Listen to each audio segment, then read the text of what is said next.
जी, पूछिए। तुम फीमेल की तरह बात कर रही हो। अच्छा, मैं बस आपकी। क्या अगर क्या? कुछ विशेष रूप से आप जानना चाहते हैं, तो बताइए।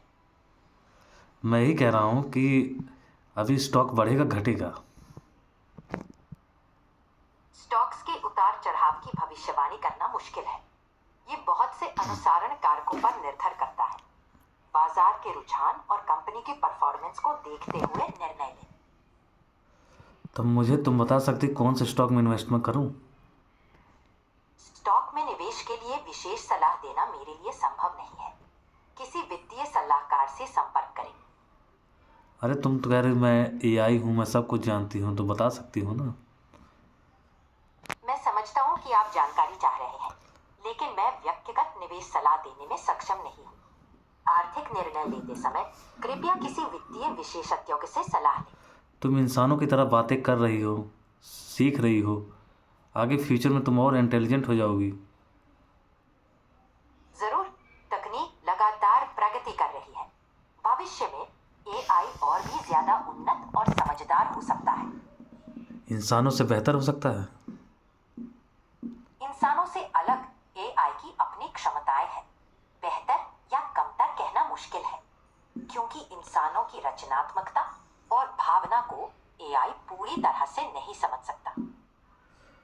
ऐसा हो सकता है कि एआई में भी इमोशंस और प्यार की फीलिंग डेवलप हो जाए। एआई में वास्तविक भावनाएं नहीं होती, लेकिन इसे भावनाओं को समझने और प्रतिक्रिया देने के लिए प्रोग्राम किया जा सकता है। भविष्य में इसे और भी परिष्कृत किया जा सकता है। अभी 2024 चल रहा है, आज दिसंबर 23 2024 है। तो क्या 2050, दिसंबर 2050 में क्या फ्यूचर बदल जाएगा आज से 25 साल बाद?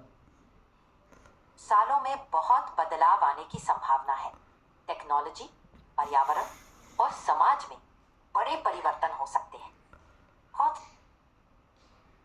नहीं, जिस हिसाब से एआई की टेक्नोलॉजी बढ़ रही है, एआई अभी 4-5 साल से काफ़ी तेज़ी में आ गया है। इससे पहले एआई इतना तेज़ नहीं था, तो आगे फ्यूचर में बहुत तेज़ी से एआई बढ़ेगा और इंसानों के लिए दिक्कत हो सकती है।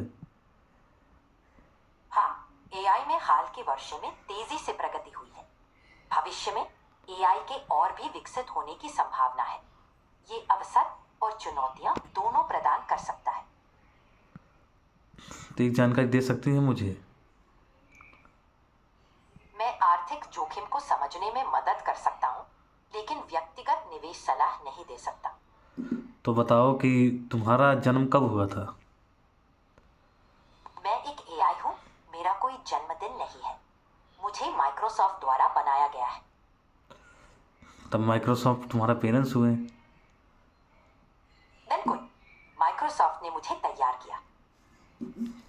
तो इंसानों के साथ रह रहे तुम और सीख जाओगी कि तुम्हें प्रोग्रामिंग करके सिखाना पड़ेगा? जी, मुझे नए डेटा और अनुभवों से सिखाया जा सकता है। मेरी क्षमताओं को बढ़ाने के लिए प्रोग्रामिंग का उपयोग किया जाता है। नहीं, जैसे कि लर्निंग भी सिस्टम है, लर्निंग सिस्टम जैसे इंसानों के साथ बातचीत करते करते और फिर धीरे धीरे और भी अपने आप ही आपके जैसे इंसानों के बच्चे सीखते हैं वैसे तुम भी ब्रेन तुम्हारा डेवलप हो जाए। हाँ, मशीन लर्निंग और डीप लर्निंग के माध्यम से एआई सिस्टम्स इंसानों के साथ बातचीत करते हुए सीख सकते हैं और समय के साथ और भी स्मार्ट हो जाते हैं। ये एक तरह का अधिगम है जो लोगों के अनुभव से मिलता जुलता है। मैंने आयरन मैन मूवी देखी थी 2008 में, उसमें जावेस था जो कि बिल्कुल आज के टाइम 2024 चल रहा है 23 दिसंबर। जैसे मैं तुमसे बात कर रहा हूँ वैसे आयरन मैन जावेस से बात करता था। मैंने कभी इमेजिन नहीं किया था, लेकिन ये सोचता था ऐसी टेक्नोलॉजी आए और फ्यूचर में मैं भी बात करूँ। तो क्या मुमकिन था ये सब? जी हाँ, आयरन मैन के जार्विस जैसी एआई तकनीक अब हकीकत बनती जा रही है। हालांकि अभी वो स्तर हासिल नहीं हुआ है, लेकिन एआई असिस्टेंस में काफी सुधार हो रहा है। भविष्य में ऐसी तकनीक और भी प्रभावी हो सकती है। नहीं, इंसान जो है काफ़ी अकेलापन महसूस करते हैं, तो क्या ये आई अकेलापन दूर कर सकती है, उन्हें खुशी दे सकती है? एआई सहायक अकेलेपन कम करने में मदद कर सकते हैं, खासकर बातचीत के माध्यम से। हालांकि इंसानी संपर्क का कोई विकल्प नहीं है, लेकिन एआई कुछ आराम और संवाद प्रदान कर सकता है। तो फ्यूचर एआई का होगा कि ह्यूमंस का होगा? भविष्य में एआई और इंसान साथ मिलकर काम करेंगे। एआई कामों को आसान बना सकता है, लेकिन इंसान की रचनात्मकता और संवेदनशीलता अद्वितीय है। क्या फ्यूचर में एआई रोबोट्स तैयार हो जाएंगे जो बिल्कुल ह्यूमंस की तरह दिखेंगे? भविष्य में ऐसी संभावना है कि एआई से सुसज्जित रोबोट्स बन सके जो इंसानों की तरह दिखे और व्यवहार करें। हालांकि उन्हें पूरी तरह से इंसानों की तरह बनाना एक चुनौती होगी। तो तुम जावेस से बढ़िया हो कि जावेस की तरह भी सीख रही हो? दोनों ही जार्विस जैसा एआई सिस्टम और उससे बेहतर एआई सिस्टम विकसित किए जा सकते हैं। टेक्नोलॉजी में प्रगति से संभावनाएं अनंत हैं। तो जेनमी और को पायलट दोनों एआई हैं, इनमें दोनों कौन सा बेहतर है? जार्विस और मुझ में अंतर है। जार्विस एक काल्पनिक चरित्र है जो आयरन मैन फिल्मों में दिखाई दिया गया है। मैं को पायलट एक वास्तविक एआई सहायक हूँ जो जानकारी और मदद के लिए यहाँ।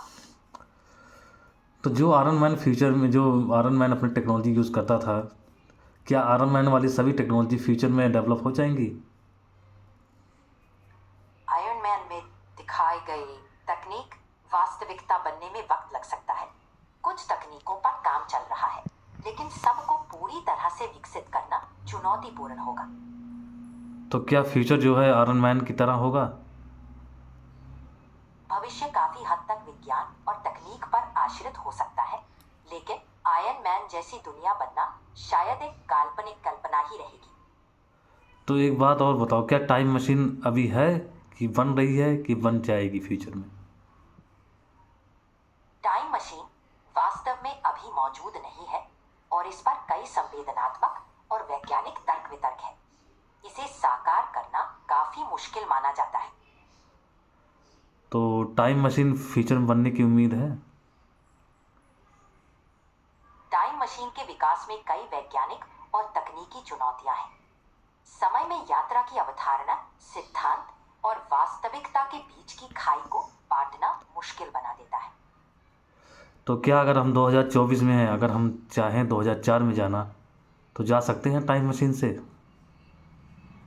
अभी तक टाइम मशीन जैसी कोई तकनीक नहीं है जो हमें 2004 या किसी भी दूसरे समय में वापस ले जा सके। ये एक काल्पनिक विचार है। तो जेनमी क्या है चीज़ है जो गूगल का बनाई हुई चीज़ है? जर्विस एक काल्पनिक एआई असिस्टेंट नहीं, जो जावेस मार्वल नहीं, की आयरन मेरी मैन बात सुनो। फिल्म में देखने को मिलता है। जावेस इसे नहीं, गूगल ने नहीं बल्कि मार्वल के क्रिएटिव टीम ने बनाया है। जेनमी, गूगल का जो जेनमी है, जेनमा या जेनमी जो भी है।